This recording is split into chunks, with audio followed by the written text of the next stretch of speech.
ಕಾರ್ಯಕ್ರಮ ಕೂಡ ಇವತ್ತು ಆಗಿದೆ. ಆದ ಕಾರಣ ಎರಡು ದೊಡ್ಡ ಉದ್ದೇಶ ಇಟ್ಟುಕೊಂಡು ಇವತ್ತು ಒಂದು ದಿನದ ಒಂದು ವಾಕಥಾನ್ ಮಾತ್ರ ಅದು ಇಲ್ಲಿಗೆ ಮುಗಿಬಾರ್ದು. ನೀವು ಎಲ್ಲೆಲ್ಲಿ ಹೋಗ್ತೀರಾ, ಎಲ್ಲೆಲ್ಲಿ ಕಲಿತೀರಾ, ಎಲ್ಲೆಲ್ಲಿ ಕೆಲಸ ಮಾಡ್ತೀರಾ, you all should be the ambassador of this two programs in everywhere you go. ಎಲ್ಲೆಲ್ಲಿ ಹೋಗ್ತೀರಿ ಈ ಒಂದು ಕಾರ್ಯಕ್ರಮ ದೊಡ್ಡ ರಾಯಭಾರಿಯಾಗಿ ತಾವು ಮುಂದೆ ಹೋಗೋದು ಅವಕಾಶ ಆಗ್ಬೇಕಂತ ಹೇಳಲಿಕ್ಕೆ ನಾನು ಇವತ್ತು ಬಯಸ್ತೇನೆ.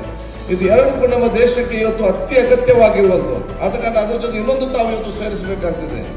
ನಶಮುಕ್ತ ಮತ್ತು ದ್ವೇಷ ಮುಕ್ತ ಮಾತ್ರ ಇವತ್ತು ವಿಶ್ವದಲ್ಲಿ 1ನೇ ಸ್ಥಾನಕ್ಕೆ ಬರಲಿಕ್ಕೆ ಆಗ್ತದೆ. ಭಾರತ ದೇಶ ತನ್ನಿಂದಾಗಿ 1ನೇ ಸ್ಥಾನಕ್ಕೆ ಬಂದು ನಿಲ್ಲುವಂಥ ಕೆಲಸ ಇವತ್ತು ಆಗುವಂಥದ್ದು. ಅದಕ್ಕಾಗಿ ಬಹುಶಃ ತಾವೆಲ್ಲರೂ ಕೂಡ ಬೆಳಗ್ಗೆ ಈ ಒಂದು ಕಾರ್ಯಕ್ರಮ ಹಮ್ಮಿಕೊಂಡಿದ್ದು ಪ್ರೋತ್ಸಾಹ ಕೊಟ್ಟು ತಾವೆಲ್ಲ ಇವತ್ತು ಬಂದಿದ್ದೀವಿ. ನಿಮ್ಮೆಲ್ಲರೂ ನಾನು ವಿಶೇಷವಾಗಿ ಸ್ವಾಗತಿಸಿಕೊಂಡು ನಿಮ್ಮ ಒಂದು ಪ್ರಾಮಾಣಿಕತೆ, ಬದ್ಧತೆ, ಕಮಿಟ್ಮೆಂಟ್ ನಾವೆಲ್ಲ ಮೆಚ್ಚಿಕೊಳ್ಳುತ್ತಾ. Second message is of course organ donation ಬಗ್ಗೆ. Organ donation is something that you especially, because all of you are in the medical fraternity, you are either pharmacists or you are nurses or you are becoming doctors or you are becoming whatever physiotherapist, whatever profession you are going to be taking up after your studies. So you are part of the medical fraternity. You know how important organ donation is. So all of you should pledge your organs for society. I think all of you should become organ donors. That is the first duty that all of you should do, because that is a duty, because you are part of such an important field as it is, and you know how it can help people, how it can save people's life. For your information today, in terms of now digitally also you can pledge your organs.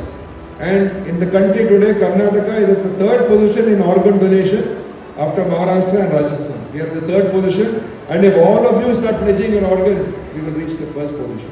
So organ donation, this is a potential that we have, that we can do, we can contribute. ಏನು ಮಾತನಾಡಲಿಕ್ಕೆ ಹೋಗೋದಿಲ್ಲ, ಆದರೆ ಇದೊಂದು ಅತ್ಯಂತ ಅಗತ್ಯವಾದಂಥ ಕಾರ್ಯಕ್ರಮ ಮತ್ತು ಪ್ರಾಯಶಃ ಒಂದು ಈ ಸಮುದಾಯದ ಮಧ್ಯೆ ಈ ಕಾರ್ಯಕ್ರಮ ಆದರೆ ಮತ್ತು ನೀವು ಇದನ್ನು ಅರ್ಥ ಮಾಡಿಕೊಂಡು ಇದನ್ನು ನಿಮ್ಮ ಜೀವನದಲ್ಲಿ ಅಳವಡಿಸಿದರೆ ಪ್ರಾಯಶಃ ಇಡೀ ಸಮಾಜ ಈ ಒಂದು ಹೋರಾಟದಲ್ಲಿ, ಈ ಅಭಿಯಾನದಲ್ಲಿ ಪಾಲ್ಗೊಳ್ಬೋದು ಅನ್ನುವಂಥ ವಿಶ್ವಾಸ ನಮಗೆಲ್ಲರಿಗೂ ಇದೆ.